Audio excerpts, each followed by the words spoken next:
Welcome to Podnutz Daily for August 29th, 2008, episode number 67. Okay, I had a computer here. Microsoft Word would not start. Now this is, I'll give you a little background here just for fun.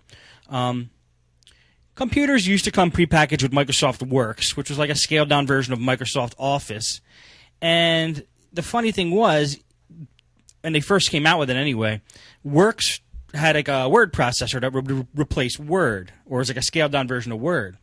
Except Works files couldn't be opened in Word or vice versa. I don't think. I know you couldn't open a Word document in Works. So I think people complained about that. So in later versions of Works, there was like a little Works suite that came with a bunch of computers and HPs and I don't know, I can't remember what year.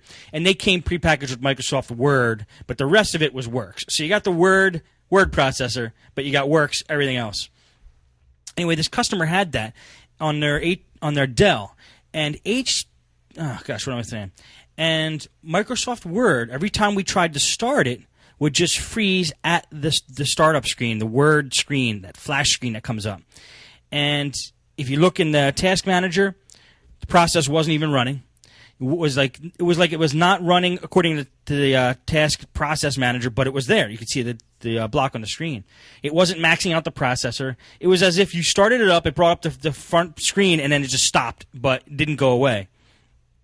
Anyway, we found the solution to that. It was if you go into the user documents and settings, the user file, and under applications data, I think under Microsoft.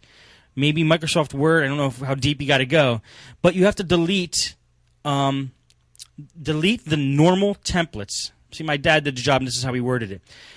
They say to delete a file called normal, but I think the file is called normal, but they are templates, and it's in the applications data folder in a document settings and user. If you delete those two or three files, Word starts normally, perfectly. So that was the only way. That was the way we fixed that, and that was an easy fix. But if anybody's having the same problem, do that. Delete those folders, those templates out of the applications data folder, and it's in Microsoft, and Word should start up fine. Had another older Toshiba. It's a laptop. It was an A15, I think -127 or -S127, and this thing was like pretty old and pretty beat up. The customer had actually ripped the screen off of the hinges. The hinges were destroyed. Now, the hinges in these things, you have to take the whole computer apart to get the hinges off. They're such a pain because they're buried basically under the keyboard almost. And I tried to get clever and try to do a fix with the hinges, but it was metal broken off of metal. And I could not find a way to refasten those hinges refasten the screen to the hinges. So I went ahead and ordered hinges. No, I didn't order hinges. I priced hinges all over, and the cheapest I could find them was on eBay for like $70. That's including the shipping. And the customer just didn't want to do that for hinges, and I wouldn't either. It's a little piece of stupid metal and not worth $70. But, the demand was there, so I bet people are paying that much for them. Steve D'Amico had actually brought up in the last episode of Podnutz how he sells parts off of laptops, and you can get good money for them. I mean, that's just an example right there. $70 for hinges?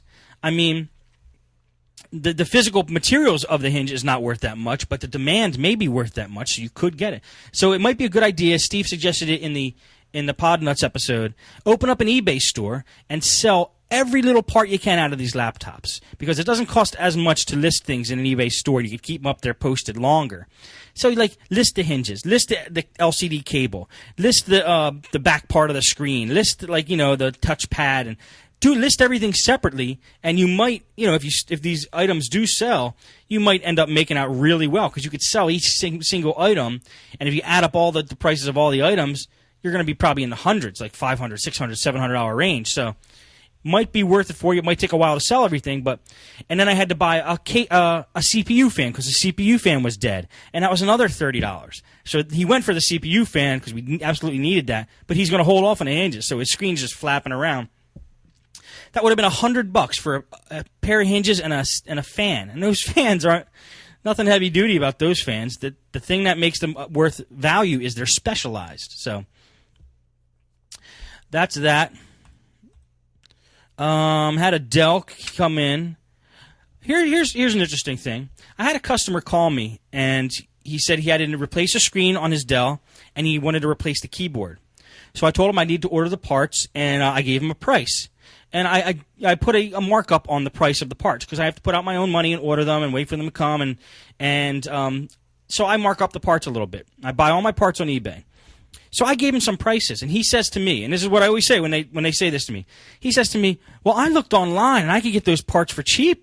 He's like, I could get a used screen for like $80. And I said, well, fine, that's great. I really have no problem with that. Go ahead and buy them and have them shipped to you. As soon as you get them, bring them in and bring the computer in, and I'll install it for $79. So he goes, okay. Sure enough, he bought the keyboard, and he bought the screen himself, and he brought it to me, and I installed them for $79. If you ever installed an LCD screen in a laptop, it's a piece of cake. Keyboard is even easier, so that's an easy job right there. A lot of people can buy the parts for themselves, and they'll get them cheap, and that's fine with me. And then I'll just do the installation for $79. So that worked out well. What else at the shop? That's all I can think of right now. Let me read a couple emails. And first email.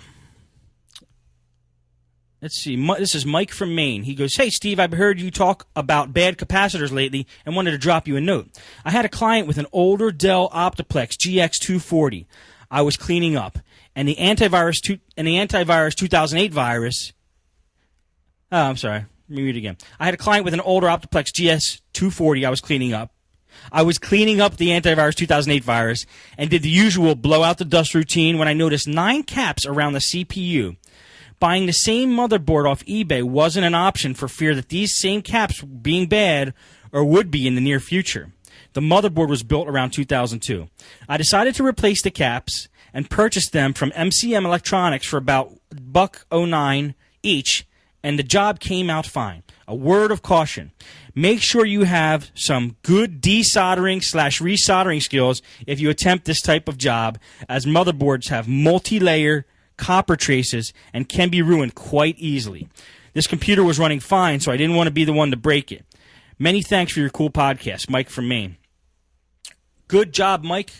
Awesome job. Replacing capacitors is a pain in the neck. And it does take some fancy soldering sometimes. So if you decide to attempt it and you succeed, good for you. Good job. I had a GX. I think it was a 240. I think I had one myself. He says GS. I think I had a GX. And because it's a small form factor model, or mine was anyway, those capacitors would overheat and they would always be bad. In fact, there was a seller on eBay that was selling the motherboard for that particular model, saying right in the description,